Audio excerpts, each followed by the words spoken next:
What is going on, guys? What is going on, 27 Squad? Welcome back into another video, and today we are going to be talking about Darnay Holmes. Now, Darnay Holmes has caught my eye throughout this entire Giants training camp, with him constantly and probably all the time being on the New York Giants standout list for the training camp players. Now, there have been a couple of guys on there that's made the standout list a couple of times, like Evan Ingram, like Sterling Shepard. You got a couple of receivers like Alex Bachman, who's made it a couple of times, especially as honorable mentions. You look at guys like on the offensive line, Will Hernandez, he's constantly up there, Daniel Jones, yeah. But Darnay Holmes has been a constant throughout this entire training camp, and I'll be quite honest with you, within the past, 5-6 years that I've been covering the New York Giants on YouTube, I don't believe we've ever seen a rookie actually take control of training camp the way Darnay Holmes did. And you really can't argue Odell Beckham, because Odell was hurt throughout training camp. He was hurt throughout the regular season and didn't come in until a couple of weeks in the season, where he was against the Atlanta Falcons.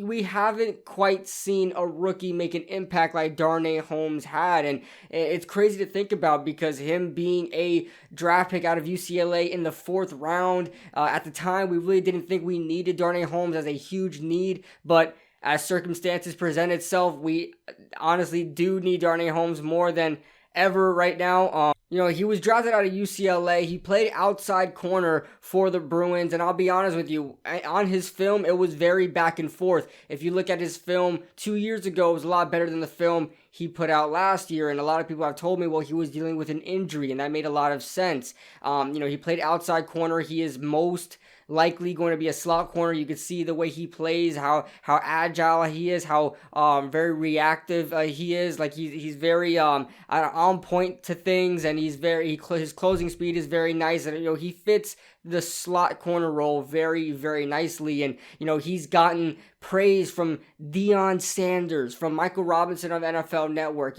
These guys, Bucky Brooks as well, who said he was the best slot corner in the draft, and he didn't even play slot corner. Like, that's how highly regarded this kid is as a slot corner. That is how high his ceiling is, and we're already seeing it. We see a lot of times in the combine, pre-draft, even during the draft, we see a lot of draft hype on a lot of prospects, but this is one of the very few times that a mid-round pick is actually getting a lot of praise and is actually fulfilling that praise with the high ceiling that he has.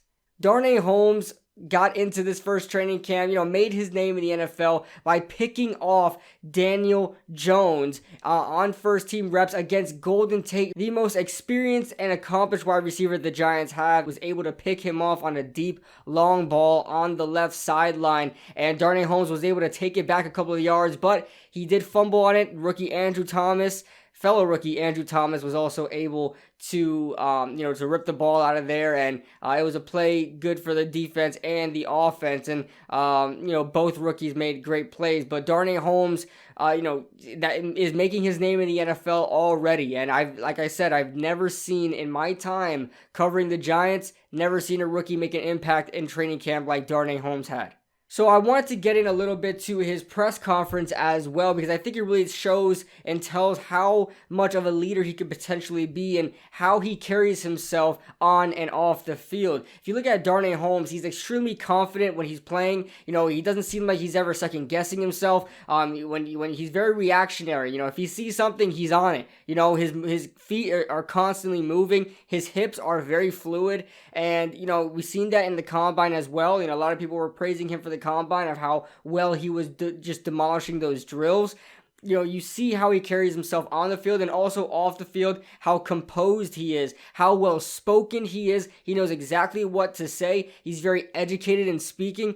And he just seems like a natural born leader, very humbled as well. So I kind of wanted to pick out a couple of quotes, pick out a couple of clips to show you guys on how well Darnay Holmes carries himself, not just on the field but off the field as well, answering questions from the press conference. So I do want to talk about his first question. Was brought about the interception on Daniel Jones versus Golden Tate. And the reporter kind of asked to walk him through that a little bit, and you could see Darnay Holmes greets the reporter by name before answering the question. And I know it might seem little, but to me, that's a very leadership type quality to me. That's a guy that you would think has been on the team and has known these reporters for years. Like they have a kind of a chemistry already. But this is a guy that is just a couple of months removed from college football. So I thought that spoke volumes to me. Check it out. Hey, Darnay, first of all, can you take us through the interception the other day on the field on that deep ball? Yeah, hey, how you doing, Rob? Pretty much we're just in a man type of situation, and that's had disciplined eyes and disciplined technique, and I'm constantly being taught, by playing proper fundamentals, plays will come to you.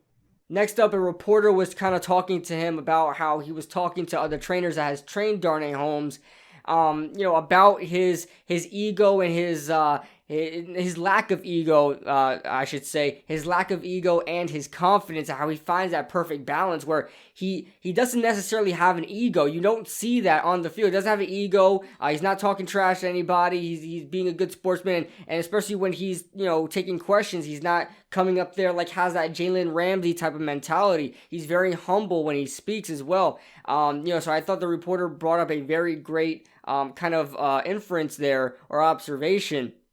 How he has such confidence, but it's not overwhelmed by arrogance. Like he has that perfect balance. So I just want you guys to kind of check that one out as well. I talked to some people who've trained with you, and they said there's no ego with Darnay, but there's no lack of confidence either. How do you strike that balance where people don't view you as an ego-driven guy, but you also have that swagger to get the job done? It's really having compassion, compassion and being a humble guy. At the end of the day, I was in a lot of other people's shoes, come from a broken family, come from certain different things. So those things I went through in the past definitely strike a fire in me, but also humbles me. And the third quote I wanted to bring up here, a reporter, I believe it was Jordan Renan. I usually know his voice very well. I think it was Jordan Renan or Renan. He was talking about the Pittsburgh Steelers, and this is something I thought about as well. Like Juju Smith plays in the slot primarily, and Darnay Holmes is slated to be that slot corner. It's going to be very interesting to see how Darnay Holmes responds versus a Juju Smith-Schuster who has had success in the NFL in such a short, young and short career. So I'm very interested to see how that's going to play out, and the reporter has asked Darnay Holmes what he thinks about that. Has he looked forward to that? Has he thought about that matchup yet? And this is what Darnay Holmes had to say. And I know, we're just getting started. It seems like with training camp, but at the same time, you're just weeks away from playing, the Pittsburgh Steelers. Have you thought about the idea of facing their receivers and Juju in particular? And have you reached the point where you even look that far ahead? Definitely have not. We're in the present moment over here at the Giants, and we're constantly just nipping in the improvements that we have to make from the past scrimmage we have. So we're just constantly grooming ourselves and equipping ourselves with the things that need to be done. And I hope you guys caught that in that first sentence, what he said there when he was responding to that question. He was saying, not really, we're in the present moment here at the Giants. Like, he is speaking like he has been with the Giants for years, like he's one of the leaders for the Giants, like he's speaking for the Giants. I know it seems little, and I know it probably went over a couple of you guys' head, but you watch press conferences long enough to know, what's a good question, what's a good question, what's a bad question, what's a good answer, what's a bad answer, and, just how to pick apart these players or how they react to things and respond to things. And that was just a perfect answer. You want to hear that. Like, he's not just speaking for himself, he's speaking for the entire team. He's saying we're here in the present moment at the Giants. We're not thinking about these things. We're going with the flow. So I completely love what he said there.